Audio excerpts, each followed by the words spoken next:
হালকু ভাই, কাজ থামাও আর তাড়াতাড়ি বাড়ি চল। তোর দুকুনিকে দেখতে ছেলেপক্ষ এসে গেছে। মনে হচ্ছে এইবার ওর বাপ বিয়ে দিয়েই ছাড়বে। তোর তো সর্বনাশ হয়ে গেল। শালা শ্বশুর আবার নতুন নাটক শুরু করেছে। আজ এর হিসাব আমি করেই ছাড়বো। শ্বশুর, রুক, আমি আসছি।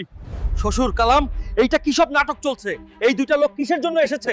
এদের এখান থেকে এখনই তাড়াও। তুমি তো ভালো করেই জানো আমি দুকুনিকে কতটা ভালোবাসি। তুই আমাকে শেখাবি আমি আমার মেয়ের বিয়ে কাকে দেব? তুই নিজের জায়গাটা দেখ। তোর সাথে আমার পরিবারের কোনো তুলনাই হয় না। আমার হতে যাওয়া জামাই ল্যাম্বরগিনিতে চেপে এসছে। তোর কি সাধ্য আছে এটা কেনার? ঠিক আছে, শর্ত আমি মেনে নিলাম। মনে রাখিস, এই জায়গাতেই যদি তোর মেয়েকে হেলিকপ্টার করে নিয়ে যেতে না পারি, তাহলে আমার নাম হালকু নয়। মালিক, আমি আপনার এই বিল্ডিং এর পুরো কাজটা একাই করতে চাই। দর কম হলেও যদি পারেন, এই পুরো কাজটা আমাকে দিন। তুই এই কাজটা করতে পারবি, কিন্তু মনে রাখিস কাজটা একদম ঠিকঠাক আর নিরাপদ হতে হবে। কিছু ভুল হলেই 1 টাকাও পাবি না, মনে রাখিস।